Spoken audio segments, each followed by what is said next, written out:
one of his major campaign songs. Na na na oye we now.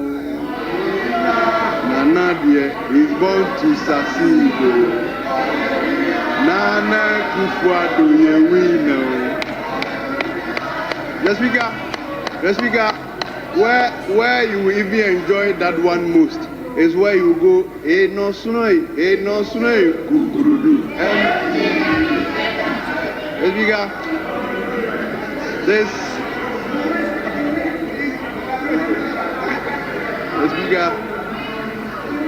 The speaker, this is a man Ghana is mourning today. It's very sad. The speaker, but we have a number of stars that are no longer with us today. Quite recently, KKD also passed. The speaker, I think that the families of that Lumba should allow the state give him a befitting state burial. That Akedi, yes. That Akedi, sorry. The speaker, I said KKD, forgive me, it's that Akedi. The speaker, I think the families of that Lumba should allow the state give him a befitting burial. Because now he has outlived the confines of his family. He is now a national asset.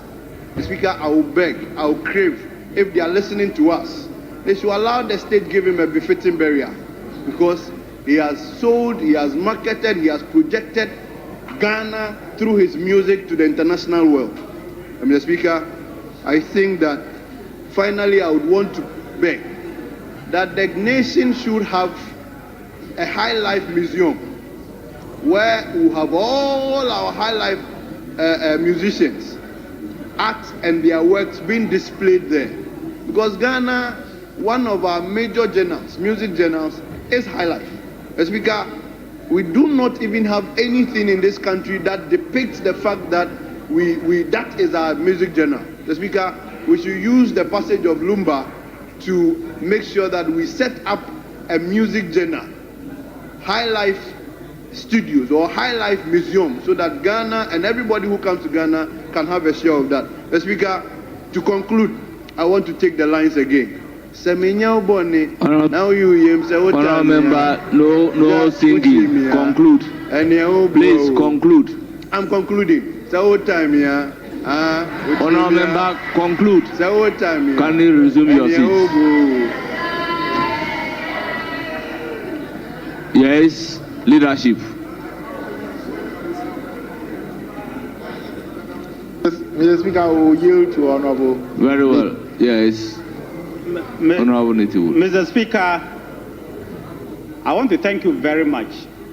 So when news broke out that we had indeed lost Daddy Lumba, I am almost certain that there are many people in this chamber who shed a tear, including myself.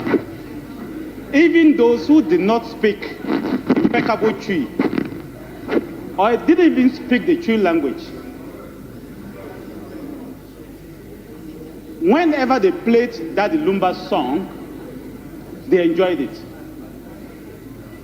Mr. Speaker, even those whose mother tongue was not the Twi language, anytime Daddy Lumba's song was played, people enjoyed it. Mr. Speaker, Daddy Lumba is, in quotes, our Michael Jackson. This is a man whose music cut across all ages, from the young to the middle age to the old. And how he did it is still a marvel to some of us, that every year since 1992, or let's say 89, when he started with Nana Champon, he always came with a hit.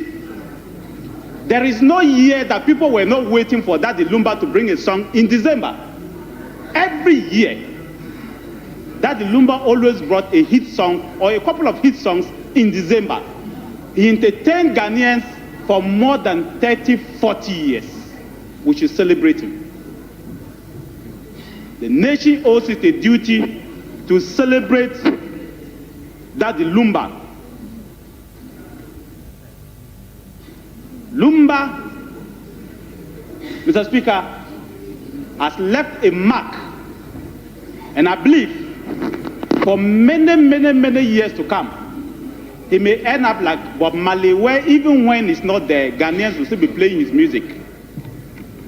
He was one of the few who held the high life music through the skies. Ghanaians were known for what we call high life music. Today, it's changing. It was high life music that Ghanaians were known for.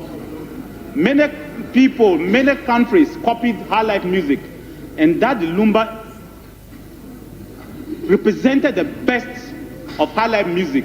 Mr. Speaker, if you ask those who speak and understand the local Twi language well, they'll tell you how he composes his music, the lyrics, and the thought behind. It marvels everybody. I remember somebody asked him a question. What is the meaning of Abin Waha? What is it that we, well, of all the songs? They asked him, what is that? What were you talking about? But Mr. Speaker, what the average Ghanaian thought he was going to say, he never said that. That is the type of person we are mourning today. It's unfortunate we have lost him at a very young age. And I heard him say that to be able to reach 60 years, he too has reached that 60 years. I heard him say that when he celebrated his 60th birthday, he said, me too have reached that 60 years. And that he has never celebrated his birthday before until he was 60 years. As if he was prophetic. Only for us this week to wake up and be told that the man is no more. Mr. Speaker, Ghana should give him a befitting burial. The campaign song that my friend sang, that was a campaign song of the MPP in 2008. I remember that after the NDC won the elections, every party that the NDC had, that was the song they were singing. Not the song Nana Ye Winner. It was so popular across political parties that you didn't know whether it was an MPP song or an NDC song. It was a national anthem of how to campaign and how to compose a campaign song. Maybe the NDC brought one or two hit songs in 2012 to defeat us. But Mr. Speaker, for him to produce so many musicians, that the KD, Nana B, Kofi B, Kofi Nti, all of them, the one who sang Emanuela, Oforian Ponsa, all of them, over 20-30 musicians all passed through his hands. This is a great man we have to celebrate. He has done his well. He has done his part for Ghana music. He's an icon. He's a legend.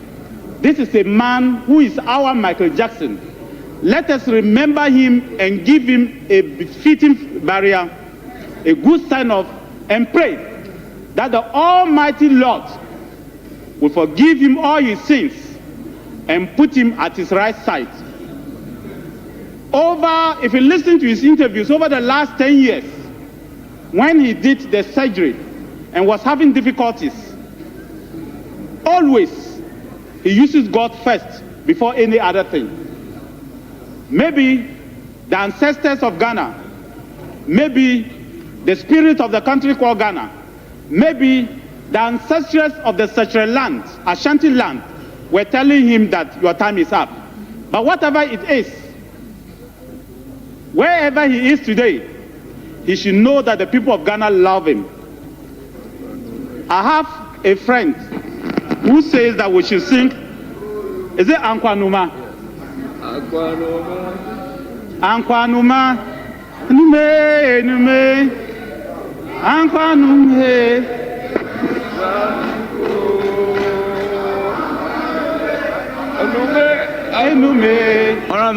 Ankwanume. What is this?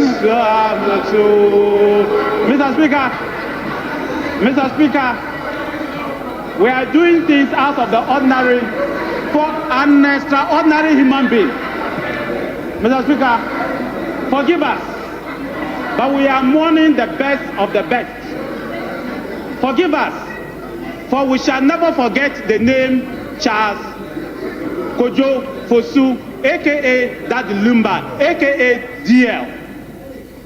On that day, let all of us be present to mourn him, wherever the funeral will be held, whether in Suta, whether in Kumasi, or whether in Accra. But I wish the state will give him a state barrier here at the forecourt of Parliament for the people of Ghana to come and mourn him. And I bet you the streets of Accra will be full.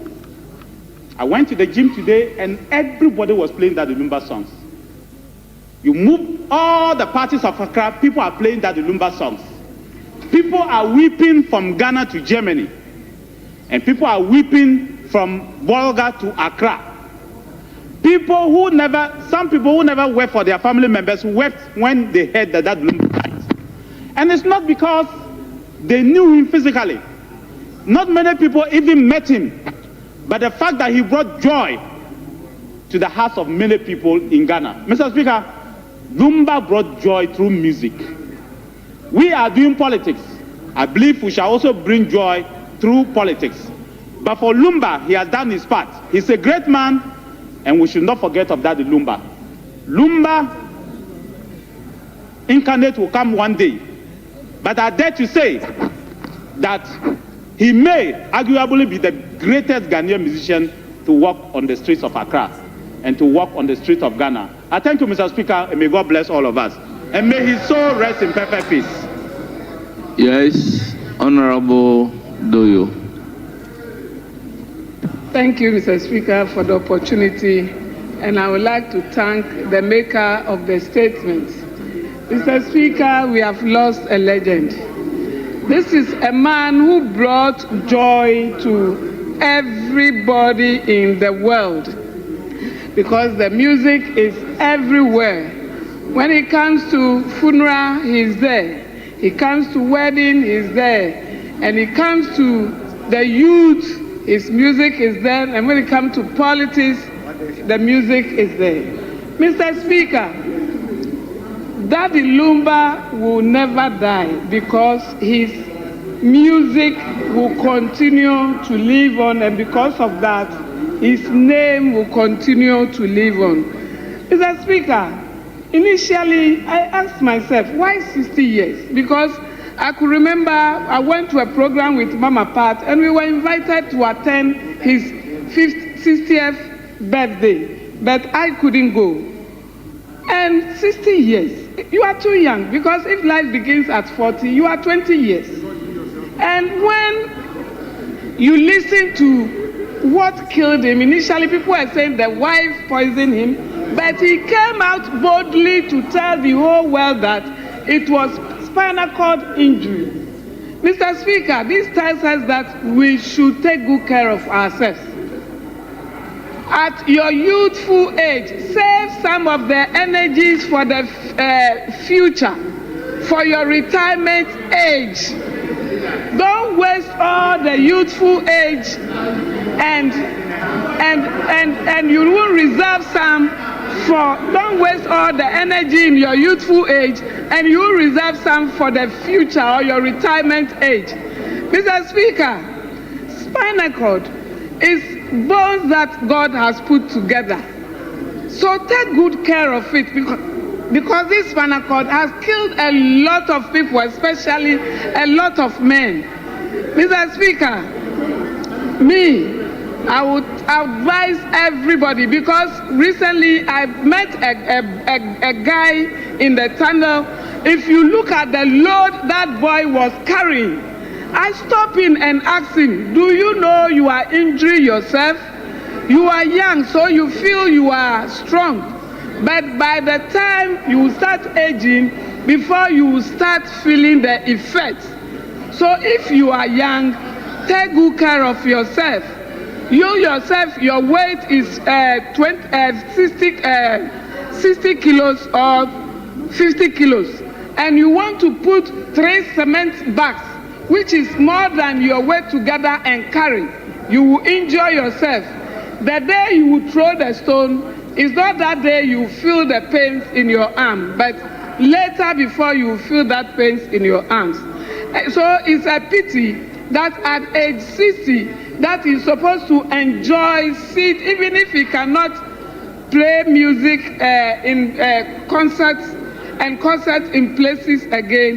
This is the time he will stay home with the grandchildren, enjoy the fruit of labor. But this is the time rather that he's saying goodbye to Ghanaians. It's sad. We are all sad because we are going to miss him a lot. As my colleague said, every Christmas here is 8 times. We expect new music from him, and we all enjoy his music. Mr. Speaker, do what will not hurt you and break you down in future. As he himself said, you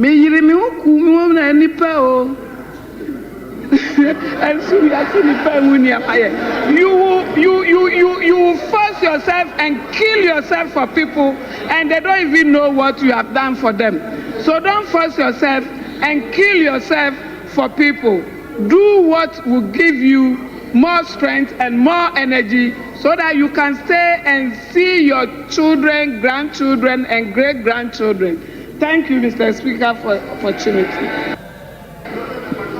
Thank you very much. Honourable members, may we observe 1 minute silence.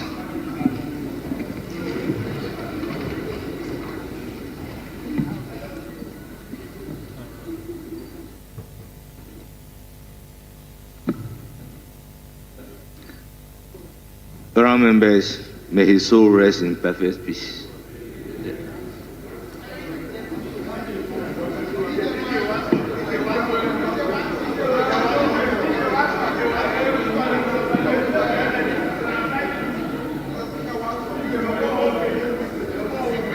Honourable members, statement time is ended. We now move to commencement of public business. Honourable members, can we turn to order paper addendum, presentation and first reading.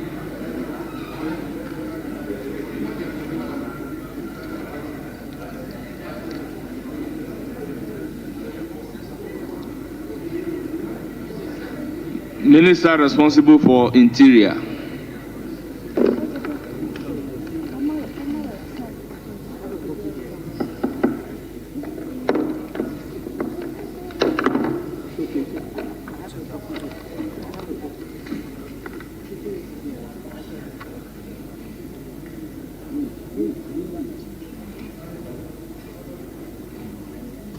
Don't come in. Oh. Check whether somebody's not.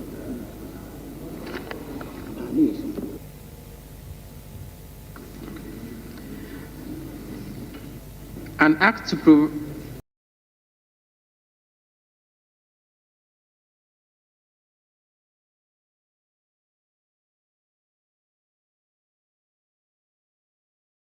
an act to provide for matters relating to the National Security Council, to establish the regional security councils, the district security councils, to support the state agencies responsible for coordinating and implementing government policies on the security of the state and attendant issues on or relating to the internal and external security of Ghana, and to provide for related matters. Honourable members, the bill is duly read the first time and referred to the Committee on Defence and Interior.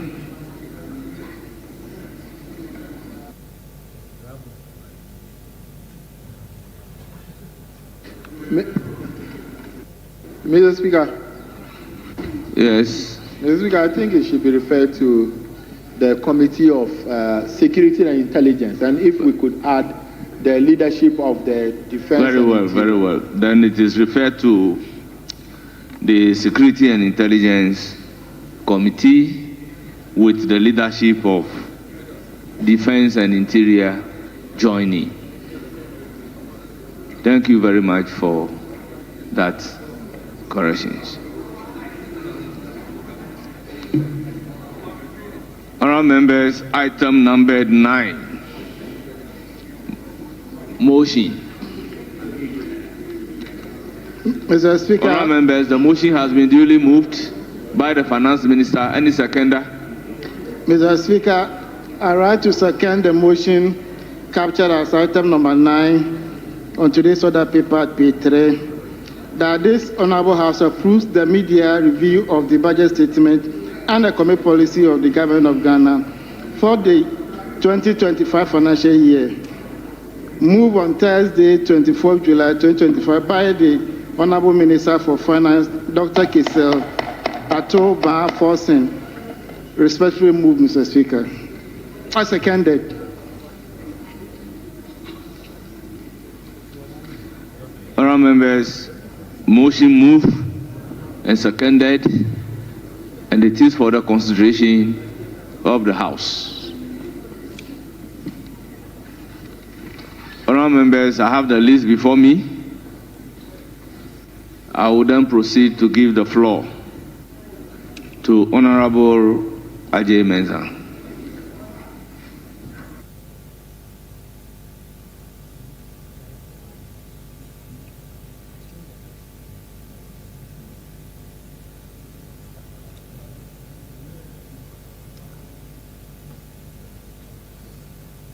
Yes, Honourable Habib.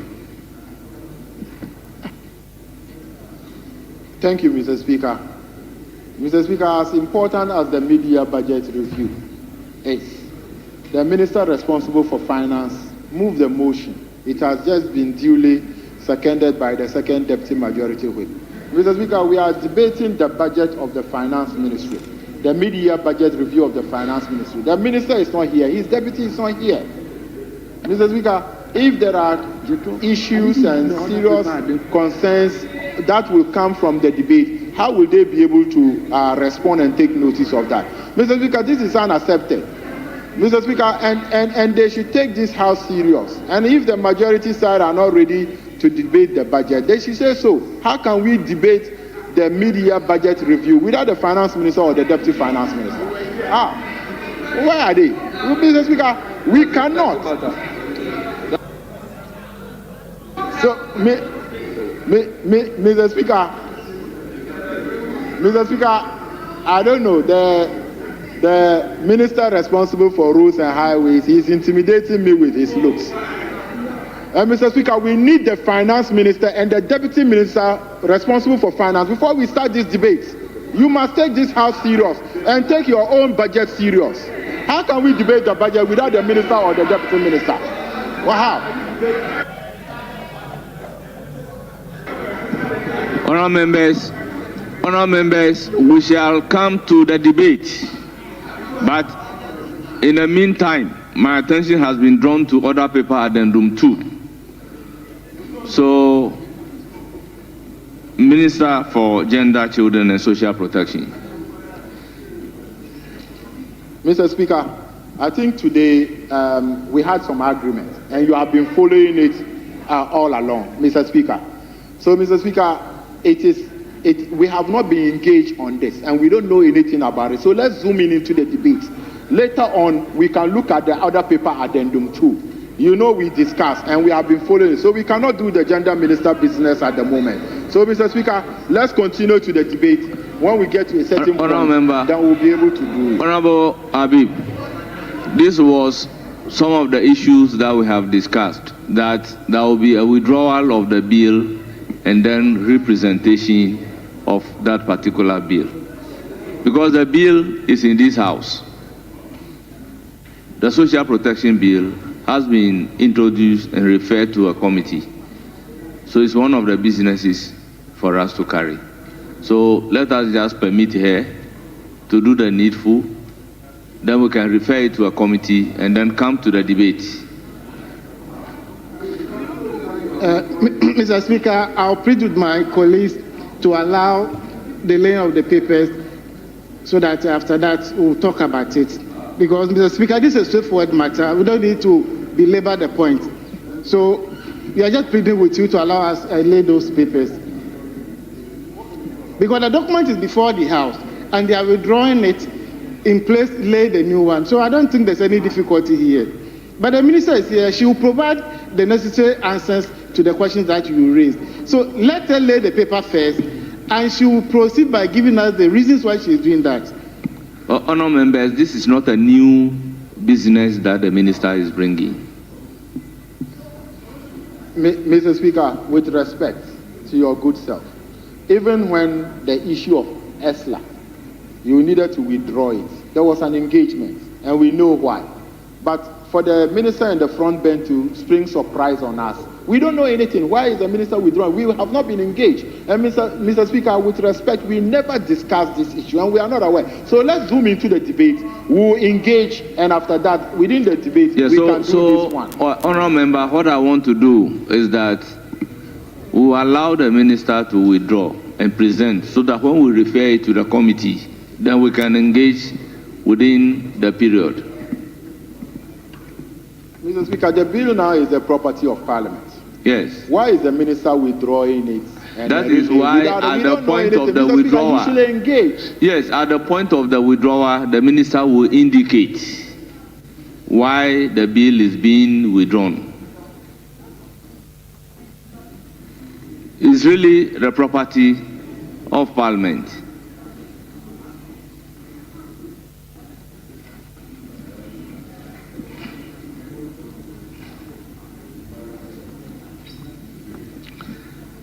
Yes, Minister for Gender, Children and Social Protection.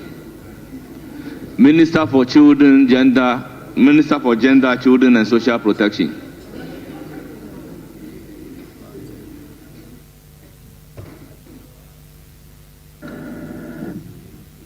Thank you, Mr. Speaker. Mr. Speaker, I come under Order 173 to seek your leave and the leave of the House to withdraw the Social Protection Bill that was earlier laid on the 27th of June, 2025. Honourable members, application made for the withdrawal of the application made for leave to withdraw the Social Protection Bill. Honourable members, leave is accordingly granted, and the Social Protection Bill is consequentially withdrawn. Now, Minister, go to the order paper addendum 2, item number 2, presentation of first reading. Mr. Speaker, I want to draw your attention to Standing Order 173, as the 1731, as the Minister quoted. A sponsor may withdraw a bill by the leave of the House, not the leave of the Speaker. So, Mr. Speaker, you cannot grant, Mr. Speaker, you cannot grant that leave to him. You need definitely the leave of the House, not the leave of the Speaker. And that is what the standing order says. So, Mr. Speaker, the right thing should be done. Honourable member, if you read the order carefully, and when the minister made the application, I throw the application back to the House. So if nobody opposed the application, the leave of the House can only come through the Speaker of the House. By this particular order, we have been in this House for some time. I have not seen members getting up to say, I have granted leave. It is only through the Speaker. So the right thing has been done. I said, leave, my leave is being sought, the leave of the House is being sought to withdraw the bill. There was no opposition. And once we do not have any opposition for it, then the leave must be granted.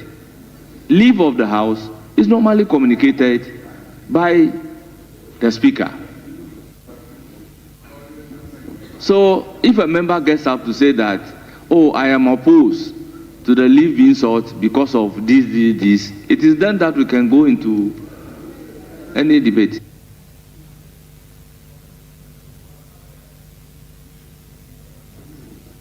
Mr. Speaker, I think what my colleague was trying to say is that she was relying on an order. Yes. And you see, he wanted her to just do the right thing by saying that you are seeking the leave of the House, yes. But no, she said the leave of the Speaker.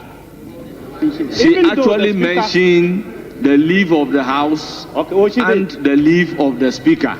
She mentioned both? Yes, she mentioned both. Okay. Then I said, honorable members, the leave of the House is being sought. Okay. And there was no opposition. No, that is understood. Yes. Just, if she mentioned the leave of the House, yes, that's okay. She quoted the right order. Mr. Speaker, the Honourable Minister came under Order 173. She mentioned that, and Order 173 reads. So, either the House or Mr. Speaker, she came under 173. That settles the matter. What is 173? Yes, Honourable Habib. Mr. Speaker, parliamentary procedure. We are all students of parliamentary procedure. Mr. Speaker, it is not the case that nobody objected to the leave that she sought. I did. And I told you that we should go ahead to do the debate and come back, even though you prevail on me. And Mr. Speaker, sorting the leave of the House is different from sorting the leave of the Speaker. Order 173, Order 1731 says the leave of the House. Mr. Speaker, you are the one presiding.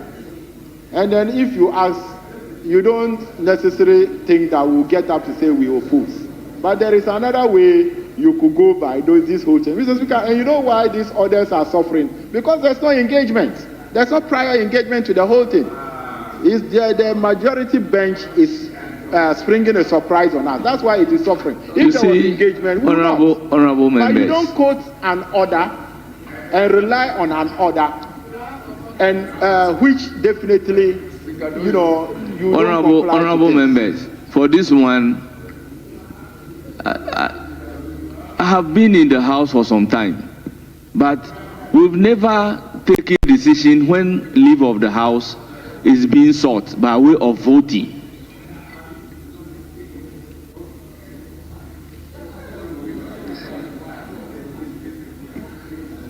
Honourable members, let's turn to order paper. Addendum 2, item numbered 2. Presentation and first reading of bills. An act to promote access to social protection, provide social protection services to specified persons, establish and specify institutional arrangement to secure social protection, and provide for related matters. Honourable members, the Social Protection Bill 2025 is duly presented, read for the first time, and referred to the committee responsible for gender, children, and social protection.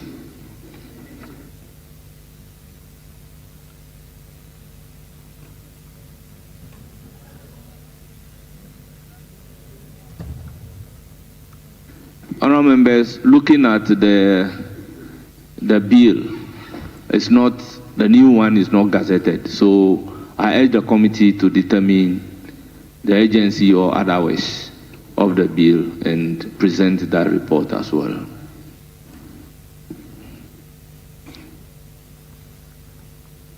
Yes, Whip. Mr. Speaker, we can start the debate on the media review. But the Honourable Habib asked about the minister or the deputy. You know, the Committee of Employment, Finance, Budget and Economy met this afternoon with the minister. So he's trying to fine-tune the document that we requested from him. So he will soon join us, so we can start the debate whilst the deputy minister fine-tune the request that we put before him. So very soon he will join us and see through the debate. Is that right? You are not a member of the committee. The ranking wasn't there. There was a meeting. That's what Kabiru. There was a meeting. So, Mr. Speaker, the Deputy Minister will join us so that, but we will start the debate.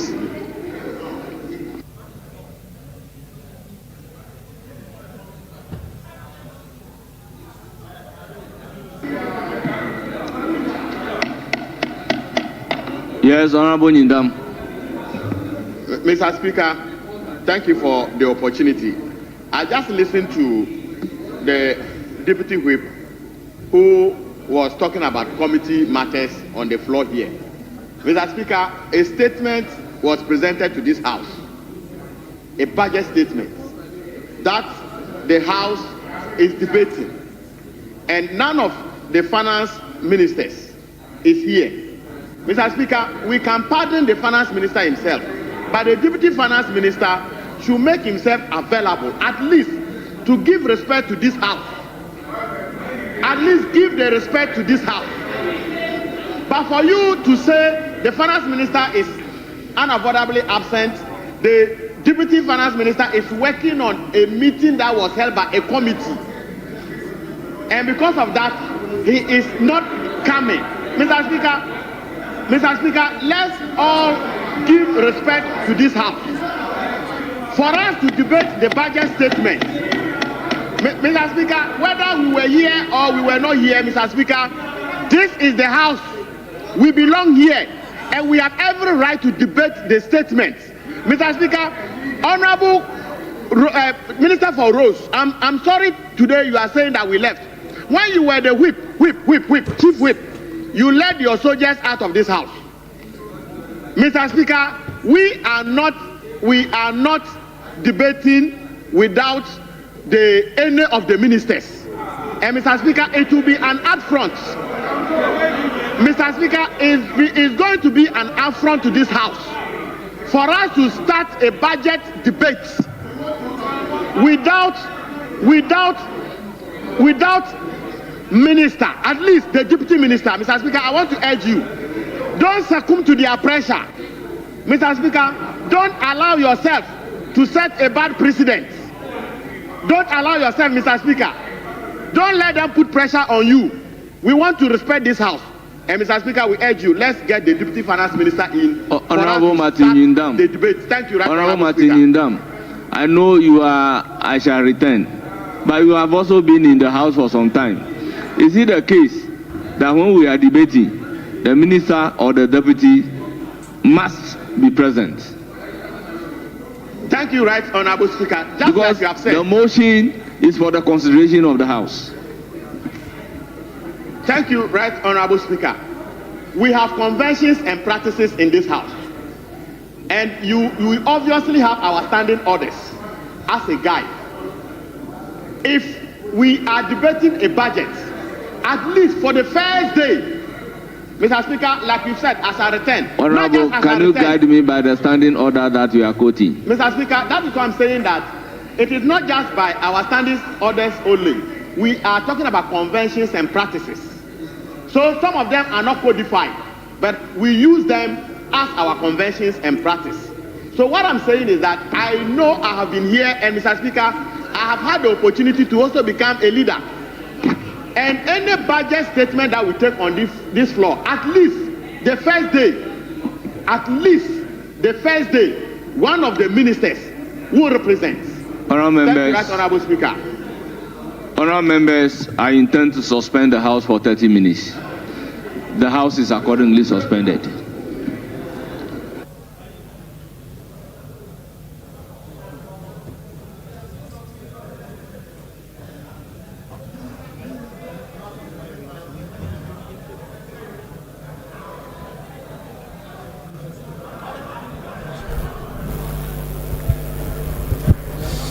All right, and so just a while ago, the first Deputy Speaker of Parliament, Bernard Ahiafo, has suspended sitting for about 30 minutes.